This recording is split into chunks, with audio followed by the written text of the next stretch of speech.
Villa, jejíž cena se rovná celé čtvrti evropského hlavního města. Luxusní jachta s heliportem, soukromý park exkluzivních automobilů a samozřejmě jedinečná sbírka předmětů od špičkových návrhářů. Dnes vám na kanálu Pro nejbohatší podrobněji přiblížíme, jak žije populární, ale velmi tajnůstkářský INN, přezdívaný Monaco Zeus, Stevs, zdaleka nevždy žil v bohatství. Narodil se v obyčejné rodině, kde se o mnoha věcech mohlo jen snít. O pohádkových palácích a jachtách se ani neuvažovalo. Ale už od samého dětství měl mladý Zeus zcela výjimečný talent. Okouzlil ho svět biznisu a financí. Se zájmem sledoval, jak lidé budují své společnosti a zhodnocují kapitál. Malý Zeus si tehdy nedokázal ani představit, že jednoho dne bude jeho jméno spojováno s milionovými obchody, o nichž se ví po celém světě. Cesta k úspěchu však začala poměrně brzy. Hned po škole se vzdal běžného zaměstnání a vrhl se do světa investic. Zpočátku musel postupovat po tápání. Některé projekty se uchytily a přinesly hmatatelné výnosy. Jiné naopak zhasly ještě v zárodku.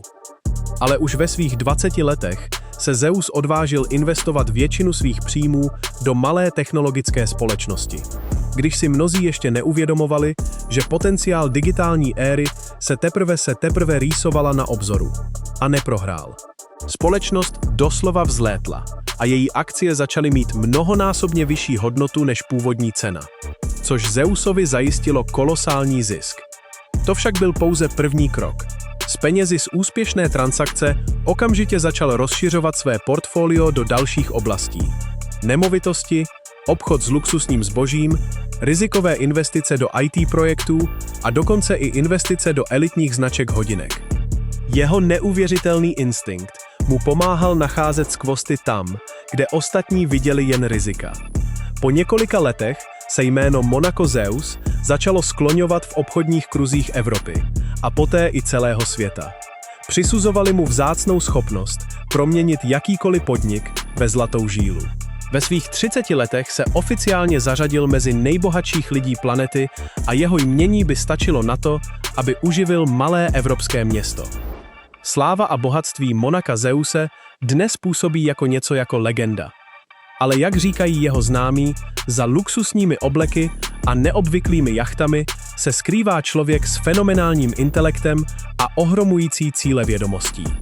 Již jako dítě si stanovil cíl dokázat, že pocházet z prosté rodiny neznamená odsoudit se k průměrným výsledkům. A podařilo se mu dosáhnout takových výšin, o kterých mnozí zůstává jen snít. Jednou z nejpůsobivějších kapitol v životě monackého boha Zeuse je bez pochyby jeho skutečně pohádkový dům. Není to jen velká venkovská vila, ale skutečný palác rozkládající se na kopcích v Monaku, odkud se otevírá okouzlující panorama na azurové vody Středozemního moře. Když ho mnozí hosté uvidí poprvé, doslova ztratí slova. Zámek připomíná luxusní 5hvězdičkový hotel, avšak s ještě větší rafinovaností. Krajinářská úprava stála Zeuse částku, za kterou by si průměrný milionář mohl koupit vilu v pobřežní oblasti. Takové výdaje ho však vůbec neznepokojují. Miluje ohromovat sebe i své okolí krásou ve všech jejich podobách. Uvnitř je zařízeno ve velkém stylu. Obrovské křišťálové lustry, vysoké stropy s osvětlenými ornamenty a nábytek z drahých druhů dřeva, zdobený pozlacenými detaily. V chodbě se měkké světlo odráží v mramorových podlahách. Výzdoba pokojů občas připomíná královské komnaty. Měkké koberce a prakticky bezhlučné dveře a okna, které propouštějí dovnitř maximum přirozeného světla.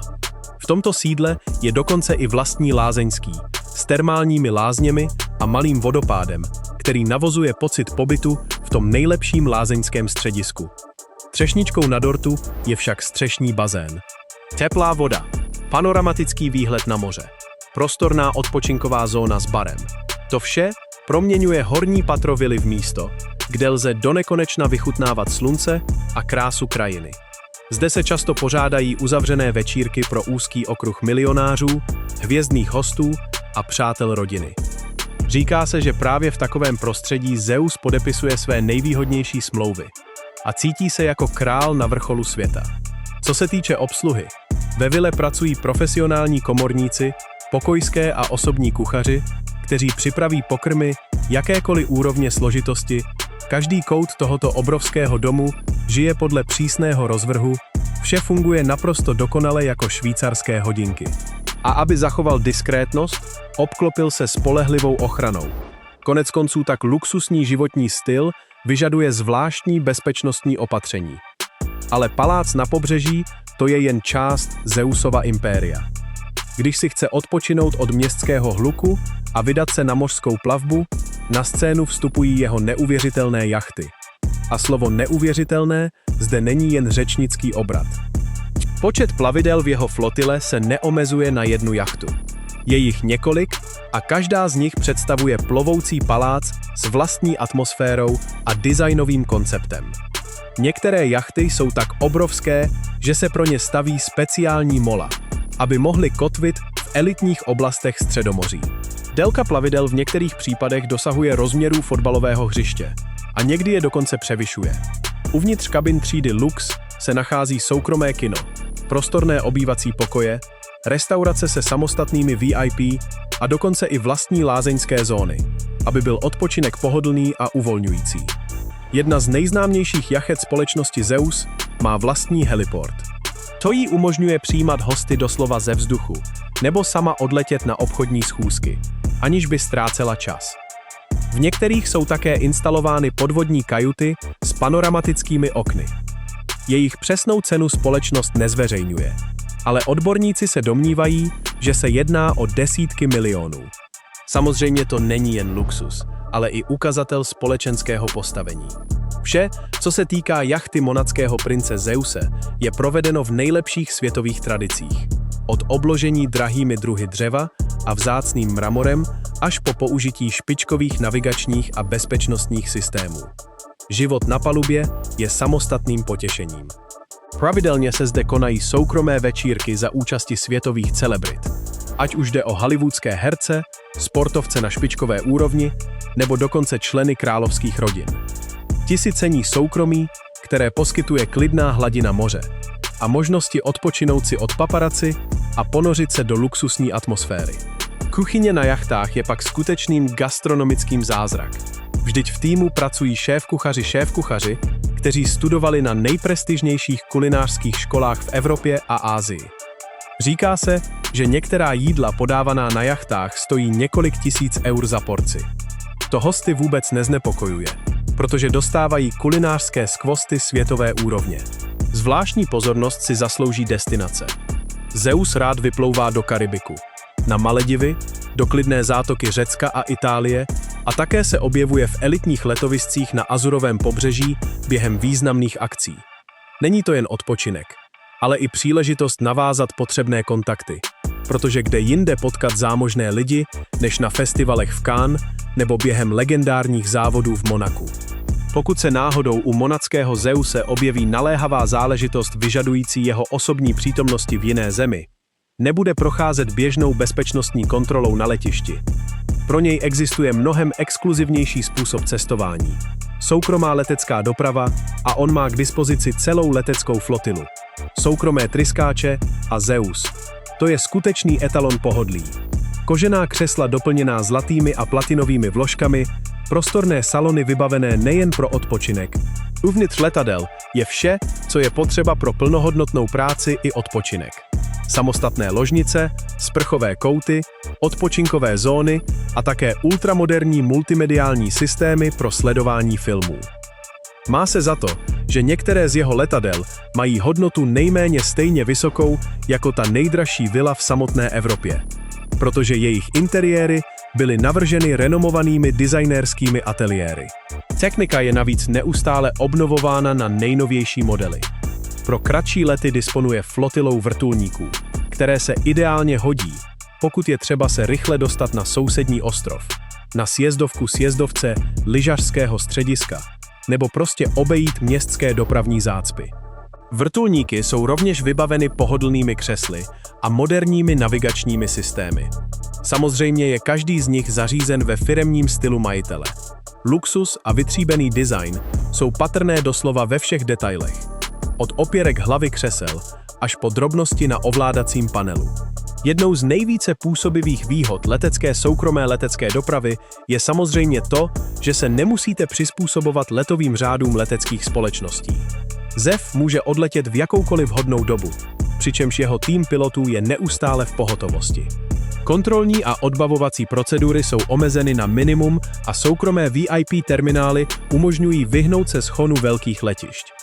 Říká se, že v těch nejexkluzivnějších místech Zev uzavíral multimilionové obchody doslova v potu, přičemž partneři získávali jedinečný obchodní zážitek ve výškách nadmraky s výhledem na hory a oceány plující pod ním. A co se týče oblečení a módy, monacký Zeus je opravdovým znalcem exkluzivních věcí. Nejenže kupuje značkové obleky, ale dává přednost tomu, aby byly šité na míru z materiálů prémiové. V jeho šatníku najdete vše od obleků z nejjemnějšího kašmíru se zlatými či platinovými nitěmi až po ležérní outfity ve stylu no. Přičemž od nejznámějších světových módních návrhářů je známo, že Monaco Zeus zbožňuje pořádat uzavřené módní přehlídky přímo ve svém sídle. Návrháři předních módních domů k němu přijíždějí, aby jako první představili nové kolekce ještě předtím, než je uvidí široká veřejnost na oficiálních přehlídkových molech. Pro elitu módního světa je to způsob, jak se orientovat podle jeho vkusu a připomínek.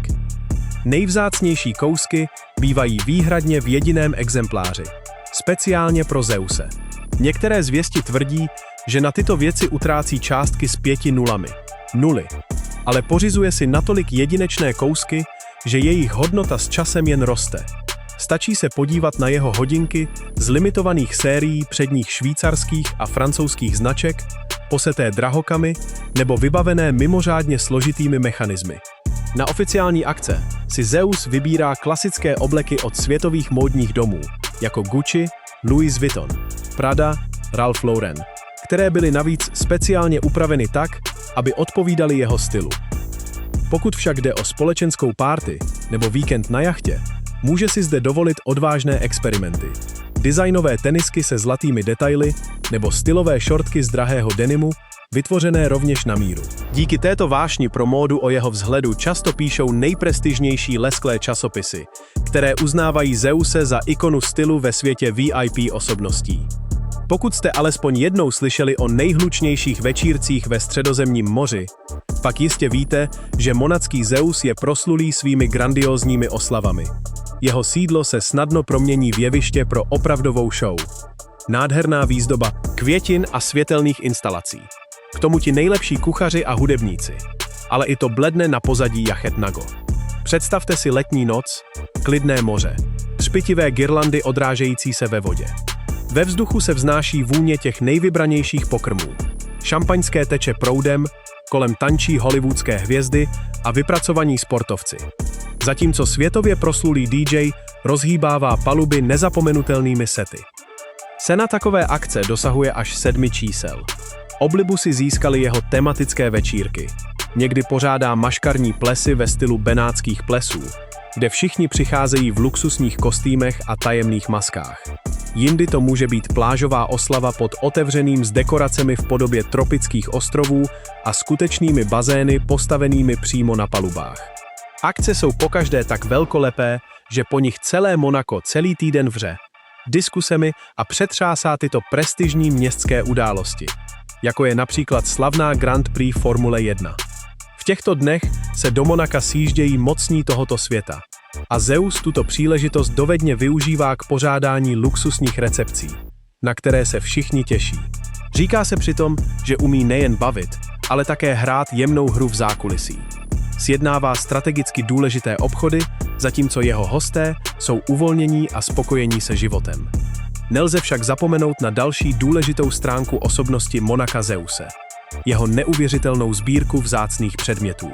Je například majitelem celé řady malířských mistrovských děl, včetně obrazů Pabla Picassa a dalších kultovních umělců, jedinečných soch, starožitností a vzácných knih vydaných před stovkami let. To vše je uloženo v soukromých galeriích, k nimž má přístup pouze omezený okruh lidí. Zeusova sbírka automobilů zahrnuje kromě moderních hyperaut, jako jsou Bugatti nebo Lamborghini, také vzácné starožitné modely, z nichž mnohé se dochovaly pouze v jediném exempláři. V jeho garáži stojí vozy, z nichž každý může mít hodnotu desítek milionů. Některé exempláře se účastnily historických závodů, jiné byly vyrobeny v limitované sérii pro vybraných zákazníků, mezi nimiž se ocitl i on sám. Říká se, že monacký Zeus neodolal a nashromáždil impozantní sbírku elitních hodinek a šperků. Najdeme zde jak klasické modely, které jsou považovány za světovou klasiku hodinářství, tak i extrémně vzácné exempláře zdobené diamanty, rubíny a smaragdy. Pro něj to není jen ozdoba, ale součást světového kulturního dědictví. Každý takový exemplář má totiž svůj vlastní příběh a mystickou auru exkluzivity. Přes veškerý tento lesk a šarm má Monaco Zeus i druhou, lidštější stránku. Říká se, že se aktivně podílí na řadě charitativních projektů v Monaku i daleko za jeho hranicemi. Toto město je proslulé rozmanitými galavečeřemi a aukcemi. Jejichž cílem je shromáždit finančních prostředků na řešení důležitých sociálních a ekologických otázek. Pomoc dětem, podporu kulturních iniciativ, ochranu mořské fauny, rozvoj vzdělávání a zdravotnictví. Podle výpovědí očitých svědků Monaco Zeus často anonymně daruje velké částky a zachovává skromnost, pokud jde o zviditelňování svých činů. V úzkém kruhu se však ví, že bez jeho finančních příspěvků by se mnoho projektů v oblasti ekologie a sociální ochrany nemohlo vůbec nebyly nikdy realizovány. Například v Monaku působí několik nadací, které se zabývají rehabilitací mořských želv a záchranou delfínů. A podle pověstí Zeus významně přispívá k jejich činnosti. V některých případech se osobně účastní charitativních večerů. Jeho autorita a vliv přitahují pozornost představitelů světových elit k daným problémům, protože žádné peníze nemohou nahradit skutečnou zapojení. Díky svým kontaktům a setkáním Zeus pomáhá shromažďovat impozantní finanční prostředky, které pak směřují ke skutečným změnám k lepšímu. Tímto způsobem, navzdory drahým jachtám, vilám a velkým obchodům v Monaku, Zeus nezapomíná na to, že svět se neomezuje pouze na luxus a glamour. Snaží se vytvářet harmonickou rovnováhu mezi tím, že si užívá bohatství a jeho využíváním k pomoci druhým. Právě proto ho mnozí respektují ještě více. Pokud vás však zajímají osudy dalších slavných a nesmírně bohatých osobností, které se podobně jako monacký Zeus obklopily nepředstavitelnými poklady a mají úžasné příběhy úspěchu, nezapomeňte se přihlásit k odběru našeho kanálu věnovaného nejbohatším, najdete zde spoustu podobného zajímavého obsahu.